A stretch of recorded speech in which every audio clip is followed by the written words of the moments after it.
Hello cuties, ఈ వీడియోలో మనము హ్యాండ్ డిజైన్ అయితే ఆల్రెడీ ఎలా ట్రేస్ చేసుకోవాలి అని నేను ప్రీవియస్ వీడియోస్లో అయితే మీకు చూపించేసాను కదా. సో ఇప్పుడు హ్యాండ్ డిజైన్ అయితే మన దగ్గర ఉంది కదా, దీన్ని యూజ్ చేసి బ్యాక్ నెక్కి ఎట్లా మనం ట్రేస్ చేసుకోవాలి అనేది ఈ వీడియోలో లైట్గా అయితే చూద్దాము. మీకు ఫుల్ డీటెయిల్స్ కావాలి అంటే లాంగ్ వీడియో అయితే నేను ఆల్రెడీ అప్లోడ్ చేసేసాను. సో అది వచ్చేసి లింక్ మీకు కింద అయితే ఇస్తాను, వెళ్ళి ఒకసారి చెక్ చేసేయండి. సో ఇప్పుడైతే మీరు ఇక్కడ చూస్తున్నారు కదా, కింద మనం హ్యాండ్ డిజైన్ అయితే పెట్టేసుకుని దానిపైన ఇట్లా బ్యాక్ నెక్ అనేది నేను డీప్ నెక్ తీసుకున్నాను రౌండ్ షేప్లో. సో అక్కడక్కడ ఇట్లా ఫ్లవర్స్తో అయితే ఫస్ట్ ట్రిమ్మింగ్ చేసుకుంటున్నాను. దాని తర్వాత మనము స్టెమ్స్ అవన్నీ కూడా, స్టెమ్స్ లీవ్స్ అన్నీ కూడా మనం డ్రా చేసుకోవచ్చు అనమాట.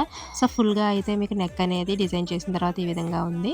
సో ఎలా ఉంది ఏంటి అనేది కామెంట్లో అయితే పెట్టేసేయండి. మీకు ఫుల్ వీడియో కావాలి అంటే చెప్పాను కదా, లింక్ అయితే కింద ఇచ్చాను, వెళ్ళి ఒకసారి చెక్ చేసేయండి. రేయి పగలు